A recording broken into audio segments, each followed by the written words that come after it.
Mənim uğur yolum mənim öz ailəmdən başlayıb.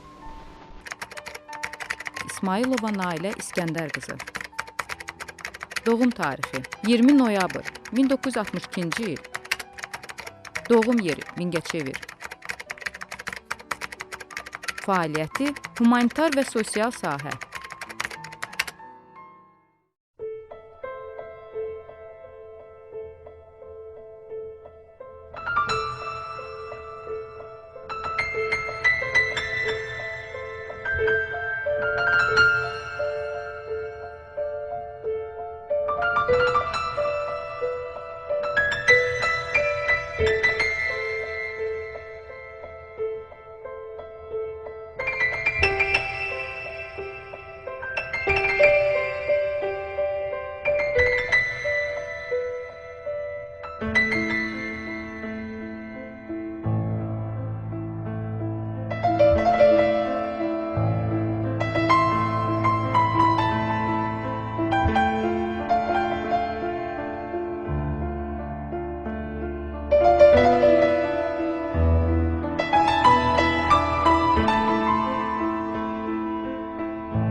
Mən Mingəçevir şəhərində doğulmuşam və uşaqlığım da orada keçibdi. Və mənim Mingəçevir şəhərində bilirsiniz ki, şəhər çox gənc olubdu. Mən 1970-ci ildə 1-ci sinifə getmişəm. O vaxtda şəhərin çox gənc yaşları idi, amma çox gözəl şəhər idi. Şəhərimi çox sevirdim. Bugün də həqiqətən həmin şəhərlə fəxr edirəm və sevirəm və zamanım olduqca da gedirəm, gəlirəm, ziyarət edirəm həm qohum-əqrabaları, həm dost-tanışları, həm sinif yoldaşlarımı. Bəzən də darıxıram şəhərim üçün, açıq deyim ki. Bunu məni tanıyan insanlar bilirlər. Hətta şəhər haqqında danışanda yəqin ki, hiss elədiniz özünüzdə ki, mən qəhərlənirəm. Mingəçevir şəhər bir saylı orta məktəbinə 1-ci sinifə daxil olmuşam və həmin məktəbində 10-cu sinifini bitirmişəm. Lakin arada bir müddət olubdur ki, mən həmin məktəbi tərk eləmişəm. Yəni, ailə vəziyyətimlə bağlı başqa məktəbdə, kənd məktəbində oxumuşam. 6 il kənd məktəbində oxuduqdan sonra yenidən öz doğma məktəbimə qayıtmışam. Hansı ki, mən orada ilk olaraq hərf öyrənmişəm. Ana sözü, vətən sözü öyrənmişəm. Və ilk müəllimi də çox gözəl xatırlayıram. Allah ona qəni-qəni rəhmət eləsin, Almaz müəllimə idi, müəllimənin adı. Qadın müəlliməsi idi. Çünki bizim məktəbimizdə daha sonra bir Almaz müəllim də var idi, amma o kişi müəllimi idi. Hər ikisinə çox böyük hörmətim var idi. Ona görə də mən yenidən, belə deyək, 8 illik məktəbi bitirdikdən sonra kənd məktəbini yenidən qayıtmalı oldum öz doğma məktəbimə ki, orada orta təhsilimi başa vurum. Mənim sinif rəhbərim 9-10-cu sinifdə Respublikanın əməkdar müəllimi Kərimə müəllimə idi. Kərimə müəllimə deyəndə onu hər kəs tanıyır. Çünki o regionda demək olar ki, barmaqla sayılan Respublikanın o vaxtki Azərbaycan Sovet Respublikası gedirdi. Onun əməkdar müəllimi idi.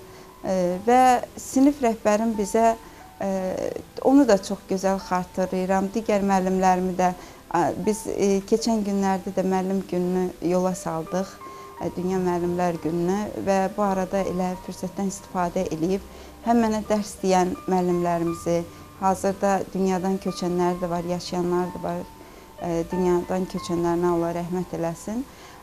Çox gözəl xatırlayıram, hamısını təbrik edirəm. Müəllimlərimə, qalan müəllimlərimə can sağlığı arzulayıram. Təbii ki, onlar indi çox yaşlıdırlar. Və daha sonra orta məktəb illərimi çox gözəl xatirələrlə xatırlayıram.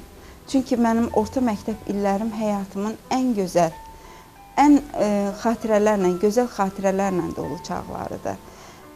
Sual verə bilərsiniz ki, niyə axı? Niyəsə ondadır ki, çünki mən gələcəkdə mənim həyat yoldaşım olacaq bir insanla həmin məktəbdə mən tanış olmuşdum və həmin məktəbi də demək olar ki, biz eyni zamanda bitirmişdik və daha sonra ayrı-ayrı institutlarda təhsil aldıq. 1980-ci ildə mən orta məktəbi bitirdikdən sonra ali təhsil almaq üçün Bakı şəhərinə yollandım. Təbii ki, hamımız o zaman, siz də yəqin ki, xatırlayarsınız, ali təhsili Bakıda hamı alırdı. O zaman bircə Gəncə şəhərində var idi ali təhsil müəssisələri və mən gəldim Bakıya. Bakıda o vaxt biz imtahan verirdik. Təbii ki, belə test üsulu deyildi. İmtahan verib o vaxtki Azərbaycan Neft-Kimya İnstitutuna qəbul olundum. İnstitut illərim də çox gözəl keçib, tələbəlik illərim. Mən o tələbəlik illərini xatırladıqca hərdən istəyirəm o illərə qayıdım. Çünki insanın gənclik yaşının gözəl çağları onun tələbəlik illəridir. Mənim tələbəlik illərimdə deyərdim ki, sizə istərsə təhsil aldığım ali təhsil müəssisəsində, istərsə, amma onu da qeyd edeyim ki, mən təhsilimi axşam şöbəsində almışam. Gündüz çalışmışam, axşam oxumuşam.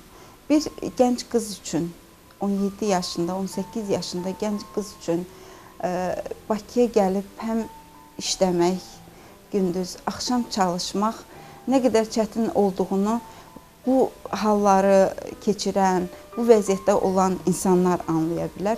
Həm də eyni zamanda, belə deyək, o zaman bizə rayondan gələn deyirdilər. Amma əslində mən bu sözə həmişə cırnayırdım ki, axı mən rayon deyəndə Mingəçevir şəhərindən gəlmişəm.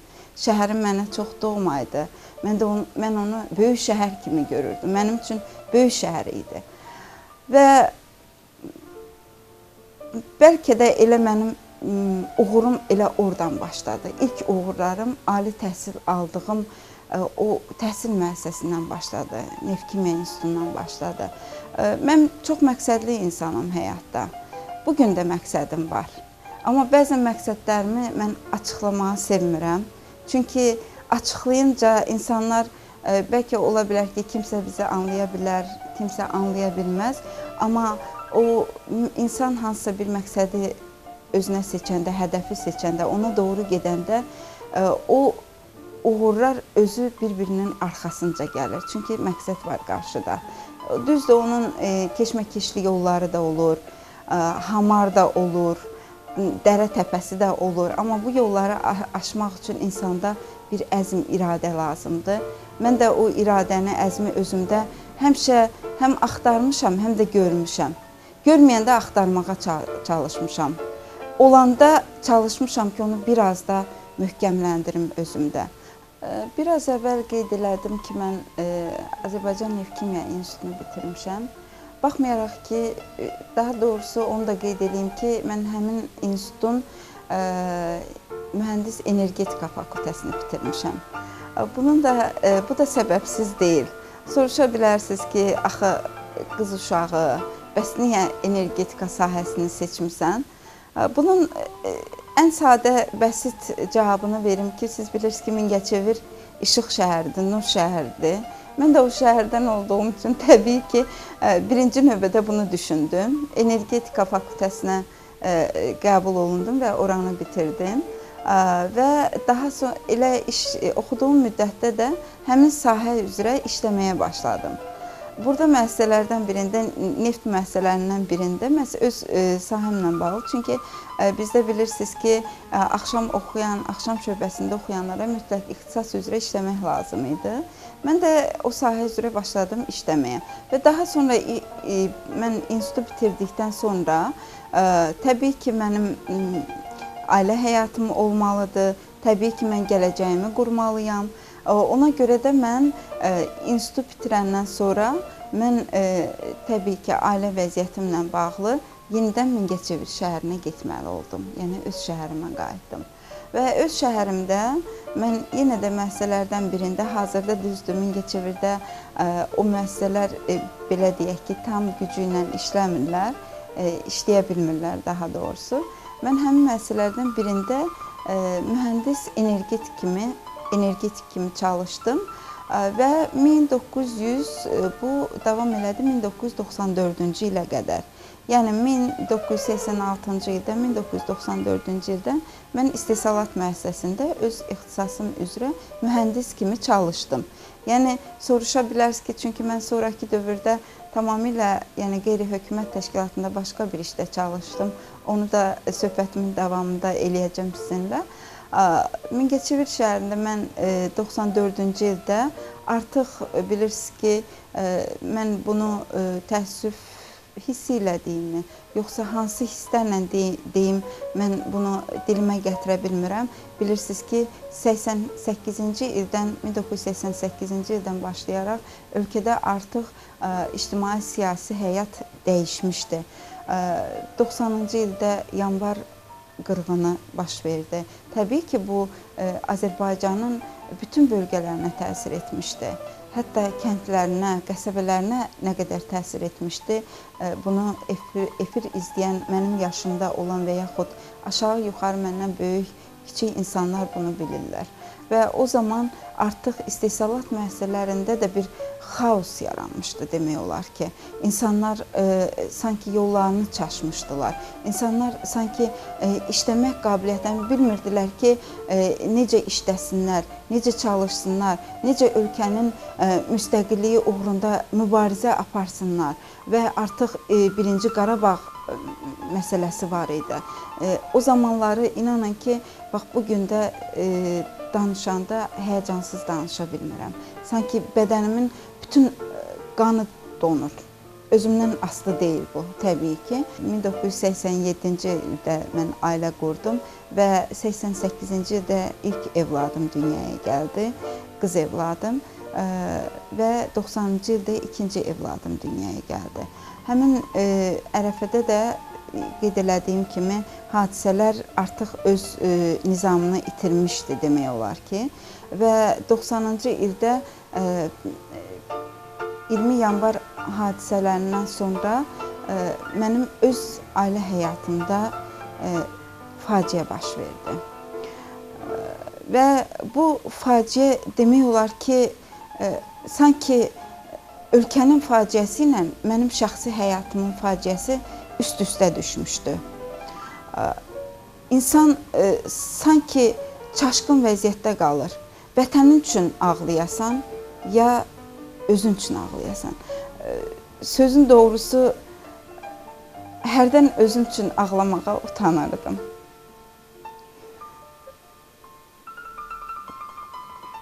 Çünki bizim şəhidlərimiz gəlirdi tabutlarda.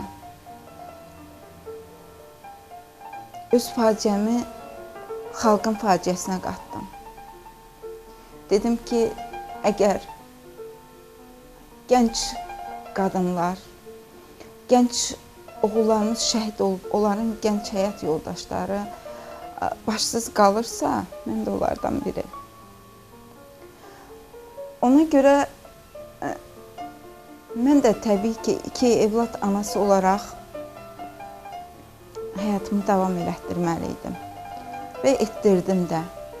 Biraz da o iradəmin üzərinə sanki böyük hərflərlə yazılan bir iradə də gəldi. O əzmkarlığın üzərinə biraz da əzmli olmağı sanki məni kənardan diktə olunurdu. Və mən çalışdım ki, göz yaşlarımı göstərməyim.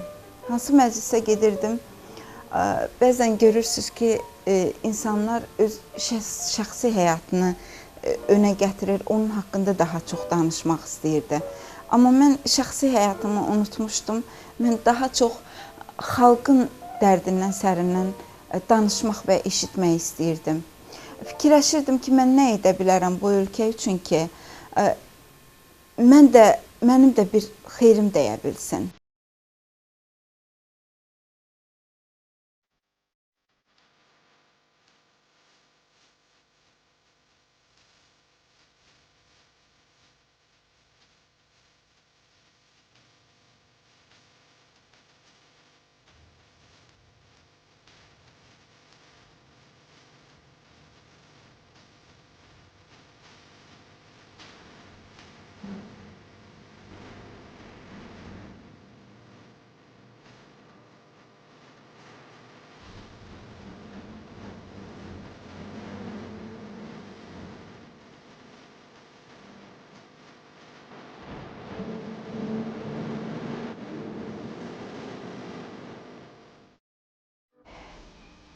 Biraz zaman keçdi. Artıq ateşkəs elan olundu. Bilirsiniz ki, o zaman bizim ulu öndərimiz hakimiyyətə gəldikdən sonra 1993-cü ildə artıq hadisələr yavaş-yavaş öz nizamına salınırdı. Və 94-cü ildə ateşkəs elan olunduqdan sonra artıq ölkədə təbii ki, stabillik başlamalıydı və yavaş-yavaş həmin stabillik hökm sürməli idi. Və bugünə şükürlər olsun ki, artıq biz stabil bir ölkədə yaşayırıq. Artıq biz insanlarımızın qulağı sakitdir, dincdir, əmin-amanlıq şəraitindəyik. Və sözümün davamı olaraq 1994-cü ildə mən işlədiyim istehsalat müəssisəsindən ayrıldım. Çünki artıq müəssisə tam gücü ilə işləmirdi və maddi cəhətdən vəziyyət o qədər də yaxşı deyildi. Bunu mən tam etiraf edeyim. Və sonra mən evladlarıma belə deyək, stabil çörək pulu qazanmaq üçün, yəni aylıq maaşa qulluq edeyim deyə mən indiki Mingəçevir Dövlət Universiteti, artıq indiki Mingəçevir Dövlət Universiteti o zaman sadəcə gedirdi, Mingəçevir İnstitutu gedirdi, Patent İnstitutu gedirdi. Mən ora müraciət elədim, birbaşa rektora müraciət elədim. Elə indi də həmin rektor fəaliyyət göstərir, Akif müəllimə müraciət elədim Hacıyevə, sağ olsun. O da mənim müraciətimi qəbul elədi. Dedim ki, Akif müəllim, mən sizin institutda işləmək istəyirəm. Dedi, olar işləmək, amma biraz siz fikirləşin, biraz biz fikirləşək. Əgər ehtiyac varsa, niyə də işləməyəsiniz? Təbii ki, mən gəldim, fikirləşdim, gördüm ki, mən düzgün yol seçirəm. Mən artıq təhsil müəssisəsində çalışmaq istəyirəm. Bu fikrimdə qəti idi. Daha doğrusu, həm də özümü inkişaf elətdirmək istəyirdim bu sahədə və gəldim indiki universitetdə işləməyə başladım. Mingəçevir Patent İnstitutunda işlədim və əmək fəaliyyətim orada davam elədi. Lakin daha sonra 2 il işlədikdən sonra ailəmizdə yenə də müəyyən atamla, anamla bağlı müəyyən olan səhhətində problemlər yarandı. Çox fikirləşib daşındıqdan sonra mən Bakı şəhərinə köçməli oldum. Hətta bunun razılığını mən atamla aldım. Atam mənə dedi ki, qızım, mən elə düşünürəm ki, sən daha böyük uğurlara layiqsən və o uğurlara nail olmaq üçün sən Bakıda yaşamalısan. Doğrudan da heç atamdan gözləmirdim, açığı deyim. Mən 1996-cı ildə Bakı şəhərinə köçdüm. Yəni, evladlarımla bərabər. Hətta bu köçmək məsələmdə də yenə də atamın rolu oldu. Yenə də ona Allahdan rəhmət diləyirəm, çünki əziyyətimi çox çəkdi həmin illərdə. Lakin Bakıya gəldim. Bakıda, bilirsiniz, Bakı böyük şəhərdir, paytaxt şəhərdir. İlk iş yerim oldu yenə də dövlət müəssisəsi. Dövlət müəssisəsində biraz çalışdıqdan sonra mən özümdə orta məktəb illərimdən də ictimai işləri çox sevmişəm. Sanki o mənim daxilimdə olan bir potensial idi ki, mən onu hardasa istəyirdim, üzə çıxardım. Geyimimiz, hüququmuz biridir, şagirdidir hamımızın adıda. Elə bil ki, boyumuzda eynidir. Aman Allah, nə xoşbəxtlik biz onda. Bir müəllim töhmətiydi dərdimiz, bir töhmətdən için yanırdı. Hələ onda bilmirdik ki, bunu biz bir gün necə həsrət ilə anarıq.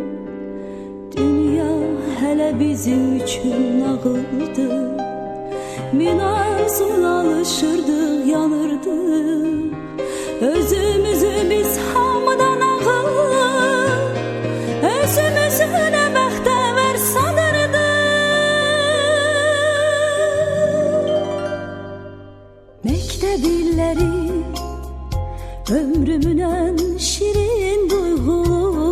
Kaygısız günlerim her anı bir ömre beraber seyirli günlerim en temiz arzulu günlerim.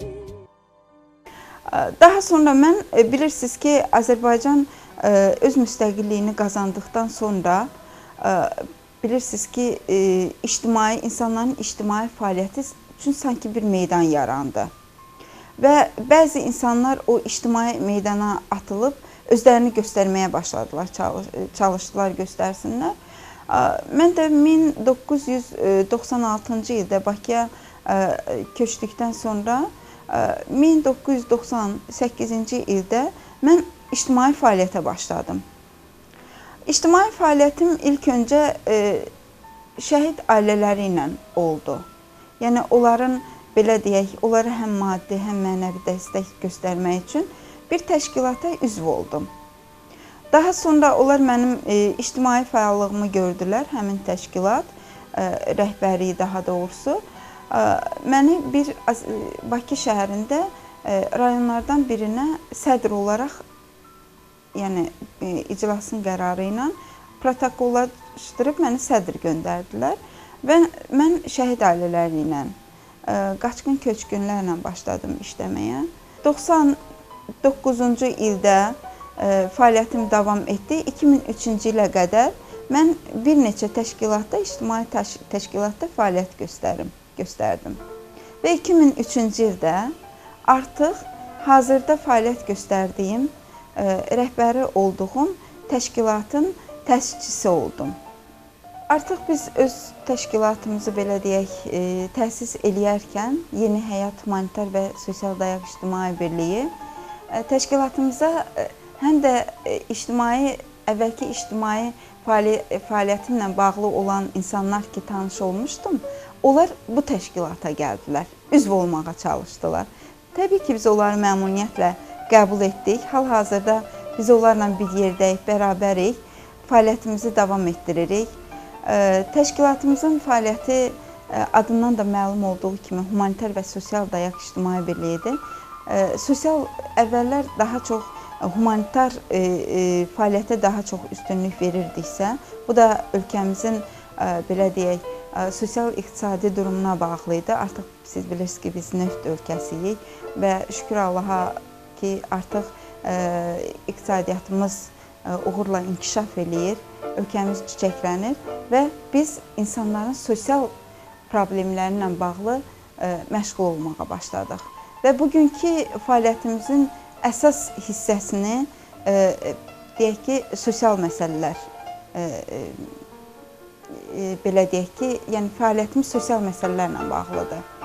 Əsas o təşkil edir və eyni zamanda, belə deyək, uşaqlarla, gənclərlə mən artıq bunu deyərkən heç çəkinmirəm də, bunu bizim fəaliyyətimiz də göstərib. Mənim öz ictimai fərdi olaraq ictimai fəaliyyətim də bunu göstərir ki, 10 ildən artıq gənclər siyasətində gənclərlə birgə çiyin-çiyinə çalışmışıq, onlarla birgə yol getmişik, çalışmışıq ki, onların, belə deyək, bir vətəndaş kimi, bir şəxsiyyət kimi formalaşmasında bir gənc olaraq bizim onlara dəstəyimiz olsun. İctimai fəaliyyət bilirsiniz ki, elə bir fəaliyyət növüdür ki, artıq ölkəmizdə 4000-ə yaxın qeyri-hökumət təşkilatları var və o təşkilatlardan da biri bizim təşkilatımızdır. Qeyri-hökumət təşkilatlarının fəaliyyətində əsasən ictimai fəallıq dursa da, amma müxtəlif tədbirlərdə biz iştirak edirik. İstər bu yerli tədbirlər olsun, istər dövlət tədbirləri olsun, istərsə də xarici ölkələrdə olan konfranslar olsun. Məsələn, biz xarici ölkələrdə bizim fəaliyyətimizlə bağlı olan konfranslara dəvət olmuşuq ki, məsələn, Almaniyada olmuşuq, Gürcüstanda şərq tərəfdaşlığı ilə bağlı böyük bir 3 günlük konfrans keçirilirdi. Şərq tərəfdaşlığında mədəniyyətlər arası münasibətlərlə bağlı 3 günlük böyük konfransı, həmin konfransa demək olar ki, çoxlu ölkələrdən insanlar cəlb olunmuşdular və buradan da Azərbaycandan da bir hardasa deyərdim ki, 15-20 nəfərlik nümayəndə heyəti var idi ki, biz həmin konfransda ölkələr arasındakı mədəniyyətlər arası münasibətlərdən bəhs edən çıxışlarımız oldu. Daha sonra Türkiyədə 2012-ci ildə, ondan əvvəl başqa bir, demək, 2000 səhv eləmirəmsə 10-cu il idi, Ərzurum şəhərində böyük bir, daha doğrusu Azərbaycanın, demək, Azərbaycan müstəqilliyinin 20 illiyi ilə bağlı olan böyük bir tədbir keçirildi biz Ərzurum şəhərində, Türkiyənin və biz 3 günlük orada böyük bir konfrans oldu. Həmin konfransda iştirak etdik və çox gözəl də qeyd olundu.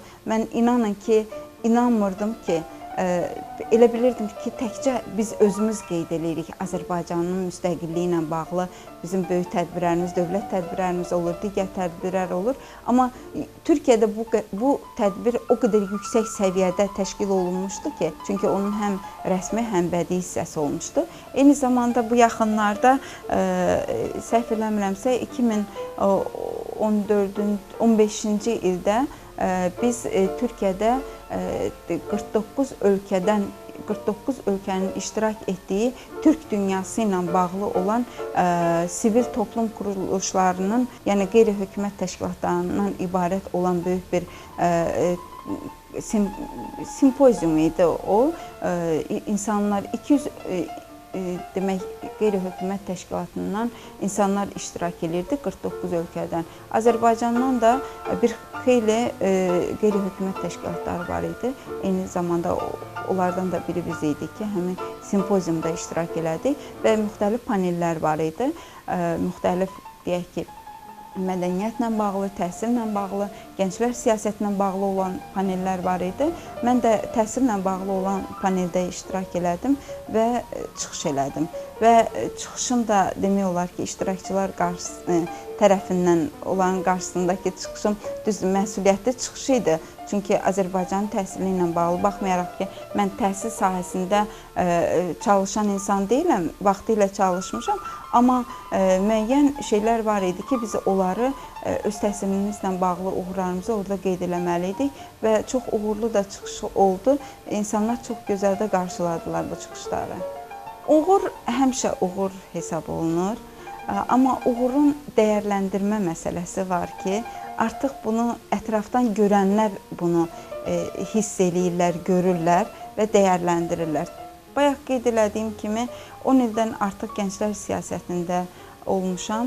Həm bir təşkilat olaraq, həm fərdi insan, şəxs olaraq və müxtəlif təltiflər olubdur.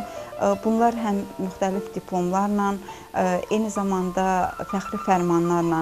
Azərbaycan Respublikası Gənclər və İdman Nazirliyinin təltifi olubdur, fəxri fərmanla təltif olunmuşam. Sonra bilirsiniz ki, Respublikanın Həmkarlar Konfederasiyası var. Konfederasiya tərəfindən ictimai fəallığıma görə təltif olunmuşam və digər diplomlar, daha sonra belə deyək, plaket vasitəsindən təltiflərim olubdur. Mən inanıram ki, bundan sonra da atacağım addımlar yalnız və yalnız uğura gedən yolumda, belə deyək, uğurlu nəticələrimlə olacaqdır, uğurlu fəaliyyətimlə olacaqdır.